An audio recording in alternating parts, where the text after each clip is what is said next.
د تور چې په کجلو دوه چشمانې را پسې کړل، د تور چې په کجلو دوه چشمانې را پسې کړل، اوس خامخا مې وژني قاتلان را پسې که. پوهېږم چې مې بیایي له دې پس نور میخانې ته، پوهېږم چې مې بیایي له دې پس نور میخانې ته، خمار خمار کته د میخوارانې را پسې کړل. منترې د اوربل دي چې دا ګرځم تورو شپو کې، منترې د اوربل دي دا چې ګرځم تورو شپو کې، تیاره تور مخمونه تور دیوانې را پسې کړل، راټولې کړل کوڅه کې ورته وایي لیونی دی، راټولې کړل کوڅه کې ورته وایي لیونی دی، په کاڼو مې وسولي ماشومانې را پسې کړل. احساس مې ځکه بیایي لاس تړلی تبسمه، احساس مې ځکه بیایي لاس تړلی تبسمه، د مینې سورپلي ګڼ سپیانې را پسې که، د مینې سورپلي ګڼ سپیانې. السلام علیکم ډېرو خوږو درنو کتونکو، زه یم ستاسو ورور ستاسو ملګری ذیشان کمال. هیله من یم چې ټول به روغ جوړ او د صحت په جمع به وي. خوږو کتونکو لکه څرنګه تاسو ته معلومه دی زموږ هر یو پروګرام هر وخت خپرونه ادبي ملګرو سره وي. نو موږ سره نن په ادبي بنډار کې یو ډېر ځوان شاعر، تکړه شاعر ښکلا رابخښلي دی، زموږ دې پروګرام ته یې ښکلا راوړي دی. نو زموږ دا بنډار ډېر خاص بنډار دی ځکه چې موږ سره د دې پروګرام کې په دې بنډار کې د سپین غر ادبي جرګې پراچینار مشر سکتر سره دی. که دې ژوند ته مو راشو، دې موږ هلو ځلو ته راشو، نو د پښتو ادب دپاره ټولو ته معلومه دی چې تبسم صاحب خپلې د ژوند خوږې شېبې هرو حالاتو کې وکږلي دي، د ژوند خپل ډېر پرونه یې پېرخلي دي، او خو د سپین غر د پښتو ژبې خدمت یې نه دی پېرخلی. دا خو ټولو ته معلومه دی. نه راځو تبسم افغاني صاحب ته، څه تبسم افغاني نه به د ژوند په حقه څه پوښتنې او د شاعرۍ معلومات ترلاسه کوو. دوستانو چېرته راځئ ما موږ سره اوسئ تر اخره پورې راځئ چې تبسم افغاني ته په دې خپرونه کې ستړي مه شي، هرکلی وایو. ډېره مننه ذیشان کمال صاحب، روغ جوړ آباد اوسئ او ښه اوسئ. ډېره مننه، ډېره مننه. ستاسو هم کوو چې تاسو موږ ته خپل قیمتي وخت راکړو، یو جهان مننه مې کوو. تبسم صاحب اکثر زموږ د اورېدونکي یایي چې ته شاعرانو ادیبانو سره خبرې کمې کوه، خو موږ سره داسې هستی مخامخ شي چې موږ زړه نه غواړي خامخا موږ سره خبرې زیاتېږي. خوږو کتونکو که خبرې زیاتېږي هغه به معذرت غواړو. تبسم صاحب زموږ دې اورېدونکو سره لنډه پېژندګلوي. زه تبسم افغاني د پړچینار زیړان چینې اوسېدونکی یم. ډېره مننه تبسم صاحب. تبسم صاحب ژوند مې څنګه دی، ژوند مې څنګه دی؟ ذیشان کمال صاحب ماشاءالله شکر الحمدلله، بس ژوند ښه روان دی، ډېر ښه تېرېږي. ډېره مننه تبسم صاحب. ښه وختونه ښه ستونه درته غواړو چې پکې مې کوم ژوند دی خدای مې په ښې تېر کړي. ډېره مننه تبسم صاحب. پوښتنې به نوره کوو خو زموږ اورېدونکو سره په اولنۍ یو غزل وړاندې کړه. ډېره مننه. دا غزل خو اکثر په د یو دوو مشاعرو کې هم ویلی دی، بس زه ورک شوی له ځانه یمه ځان راسره نشته، زه ورک شوی ځانه یمه ځان راسره، زه ورک شوی له ځانه یمه ځان راسره نشته، پیدا کړمه ځان څنګه چې نشان راسره نشته. په بام نسته د ذهن ملایکه زما د مینې، په بام نسته د ذهن ملایکه زما د مینې، کیسې کوي هغه ده او پیریان راسره نشته. دا نه پېژني ځکه خو ما اوس هم رپتونه، دا نه پېژني ځکه خو ما اوس هم رپتونه، الوتله مې د واک چې خپل اسمان راسره نشته. دا مینه د بشر مې عبادت دی او پرې ویاړم، دا مینه د بشر مې عبادت دی او پرې ویاړم، بېغمه له سجدو یمه بتان راسره نشته. دا مینه د بشر مې عبادت دی او پرې ویاړم، بېغمه له سجدو یمه بتان راسره نشته. منم چې هر چا څښلي ټول خمار دي تبسمه، منم چې هر چا څښلي ټول خمار دي تبسمه، خو مست په پیاله څوک هم د افغان راسره نشته. ډېر ښکلی تبسم صاحب. ډېره مننه مه کوم ښکلی کلام مو سره وړاندې کړو. تبسم صاحب څومره وخت کېږي چې شاعرۍ په دې لاره پښتو ادب په دې لاره تاسو قدم راخڅلی؟ دا معلومات که زموږ اورېدونکو سره وړاندې کړي ډېره مننه. کمال صاحب یاره زه خو شاعري کافي مودې نه کومه، تقریبا زه په 9م جومات کې بلکې په 8م جومات کې هم چې ما به شاعري کوله، نو تقریبا تقریبا 10 کاله زما د شاعرۍ پوره کېږي چې زه د شاعري کوم. 10 کاله تبسم صاحب ډېر بلخا وخت کېږي چې تاسو د شاعرۍ په دې لاره قدم راخستی دی. تر دې دمه مې څومره لیکلی دی؟ والا کمال صاحب لیکو مې زیات کړی دی خو بس د انسان چې څومره هم وړاندې ځي وروسته چې کوم لیکل یا څه یې کړي یا څه کار یې کړي هغه ورته بس داسې بیا ښه لیدلی نه شي نو بلکل نو لیکل خو مې بلها زیات کړي دي خو بس لګیا یو کوو یې نو. بلکل ډېره مننه. تبسم صاحب بلها وخت کېږي تاسو د شاعرۍ لیکوئ په دې لاره مې قدم راخستی دی. تر اوسه پورې معلومیږي چې ستاسو کتاب چاپ نه دی. تاسو څه مجبورۍ لرئ چې تر دې دمه ستاسو کتاب چاپ نه دی؟ نو دا یو زه خو نه یم داسې د پښتو ډېر داسې ډېر لوړې پایې شاعران به وي چې د هغوی هم کتابونه چاپ شوي نه دي نو بس زمونږ د پښتنو بیا خصوصي توګه د شاعرانو ادیبانو بس دا نیمګړتیاوې او دا مجبورۍ وي چې بس لاسرسی نه کېږي نو دا مالي او اقتصادي ستونزې دي دې وجې نه کتاب ته لاسرسی نه کېږي که نه نو دا زما غوندې داسې ډېرو نورو شاعرانو ادیبانو به هم وي نو انشاءالله وخت سره به یو نیم کتاب به چاپ کړو نو که مرګ نه و بس د ستاسو په کتاب په تمه بو په انتظار بو. تبسم صاحب ما تا سره انټرویو کوله نو ما سوچ وکړو اول مې زړه په دې راغوړ کړو لکه خوږو کتونکو تبسم صاحب اکثر به تاسو لیدلی وي تبسم صاحب یوټیوب چینل دی تبسم افغاني په نامې دی که تاسو لیدای شو تاسو ویزیټ کوای شئ زه به د تبسم افغاني دا نامه په سکرین تاسو ته شو کوم تبسم افغاني او په د فیسبوک پیج یې په اړیکه نامې دی ځکه چې که تاسو وکړئ تبسم افغاني د پاره چینار کومې ډاکومنټرۍ کړي دي انداسې هغه ویران ځایونې ښکلي ځایونې ویرانو ځایونې چې هغوی بلخا کلونه تیر شوي دي هغوی یې ډاکومنټرۍ کړي دي ځکه ما په دې زړه نه شو راغوټوی ویلې چې اکثر دا ډاکومنټرۍ کوي نورو خلکو سره ویډیو کوي اکثر به تاسې کتلي وي زما ویډیو اول چې کومه مرکه دې ما سره کړي دی خو بیا ما زړه غوټ کړو چې تبسم افغاني سره ویډیو وکړم خو ډېره مننه کوم چې موږ ته خپل قیمتي وخت راکړو تبسم صاحب یو بل غزل سره وړاندې کړم. لومبنی خو ستاسو د دې خبرې ډېره مننه کوم او ستاسو د دې زما چې دومره تعریف وکړو د دې ډېره مننه کوم او زما د یوټیوب چینل په حوالې سره تا کتونکو سره کوم معلومات شریک کړل د دې ډېره مننه کوم نو ډېره مننه. زه د یو غزل به درته واورم شعر دی چې رڼا له پټې مونږ ستا د نظر وباسو چې رڼا ته پټې مونږ ستا د نظر وباسو نازکې هیلې د دیدن لیمو په ور وباسو چې رڼا له پټې مونږ ستا د نظر وباسو نازکې هیلې د دیدن لیمو په ور وباسو داسې به هم نه وي چې مونږ به همیشه مظلوم یو داسې به هم نه وي چې مونږ به همیشه مظلوم یو دا ځل به مونږ له دې ښاره ستمګر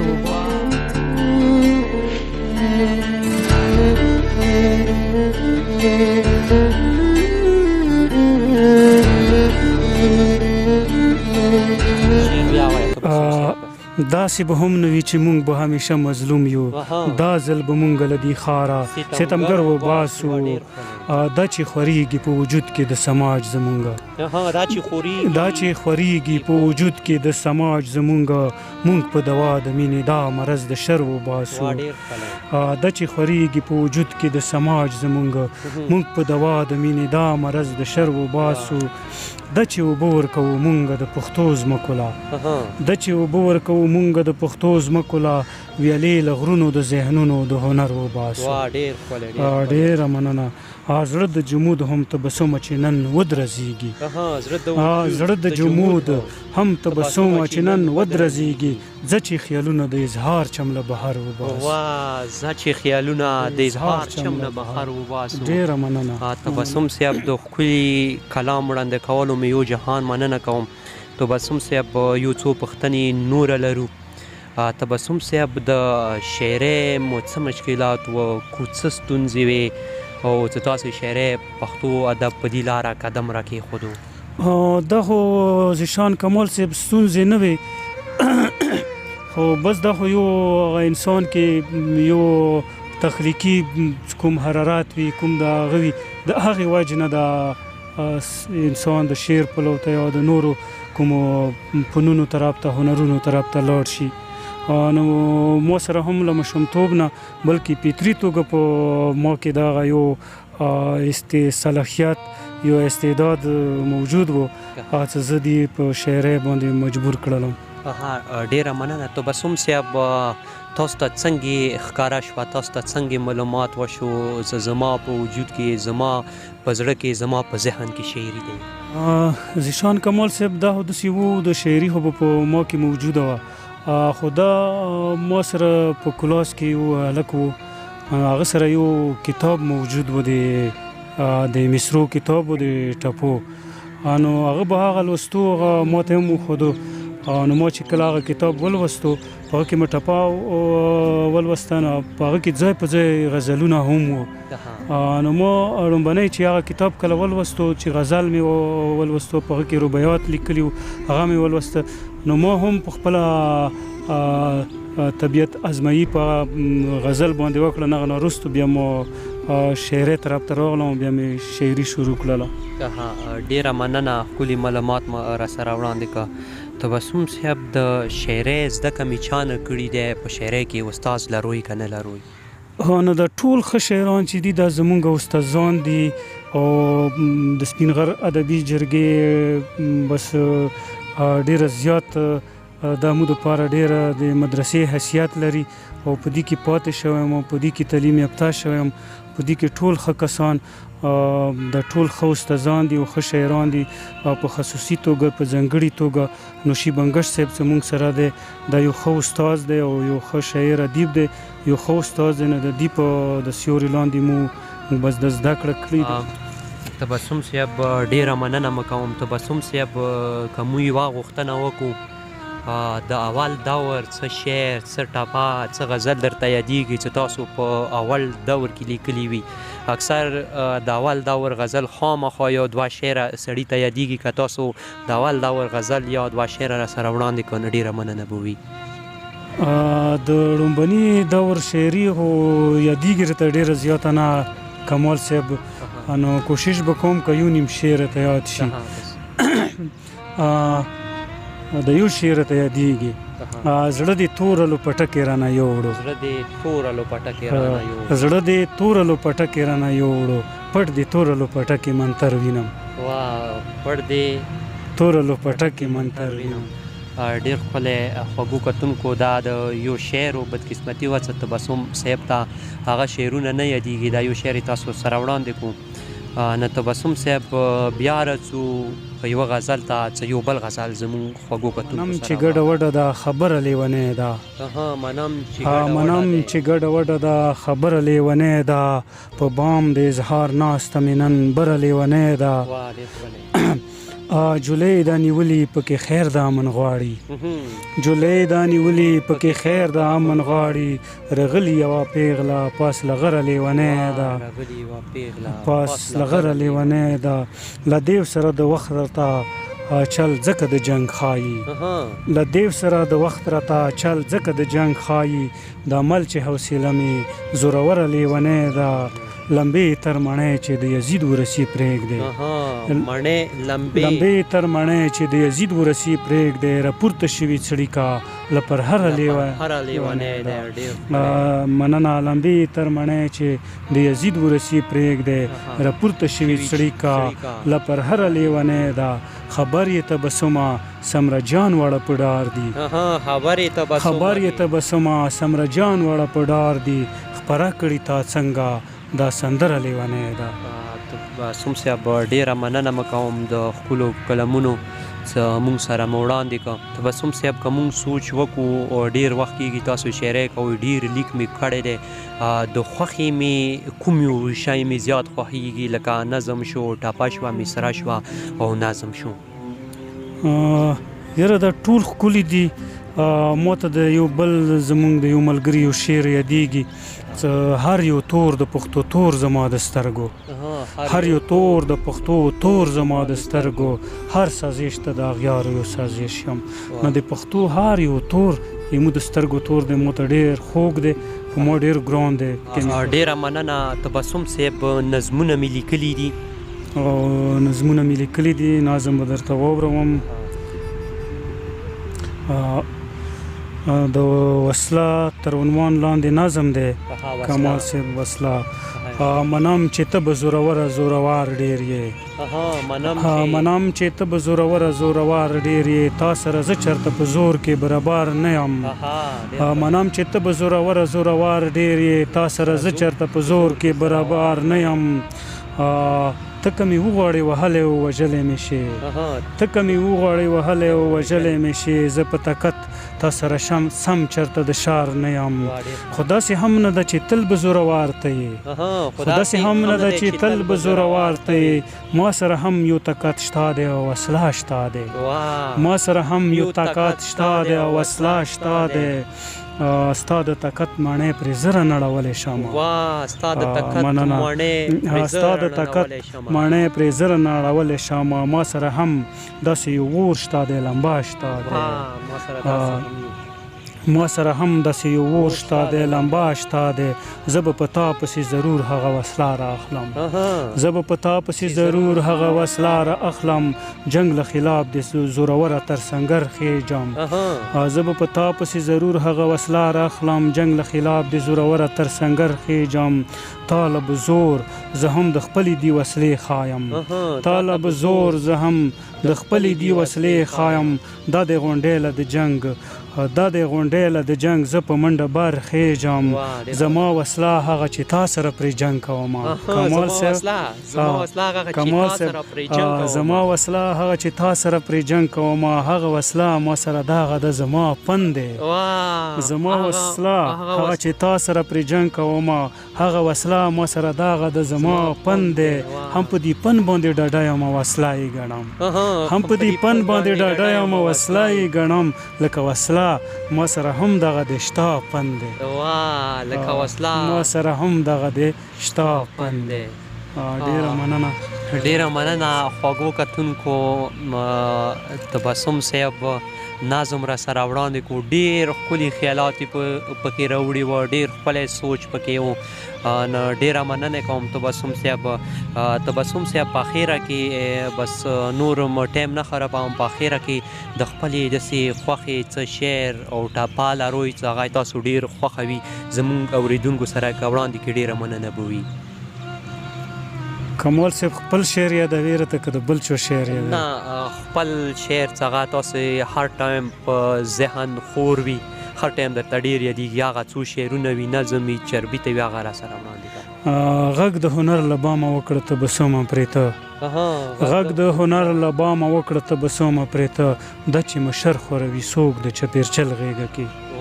دا چې مشر خوروي څوک د چپېرچل غېږه کې ډېره مننه مه کوم تبسم صاحب د ښکلي کلمونو چې موږ سره مو وړاندې کړه تبسم صاحب په اخره کې د ننني دور کوم شاعران دي د نوي شاعرانو ته تاسې څه پیغام لروئ دا پیغام را سره وړاندې کوئ مننه زیشان کمال صاحب شاعران خو ډېر زیات دي او لګیا دي او ښه خبره دی کار کوي زه په دې باندې خوشحال یم لکه مخکې ما شعر وویله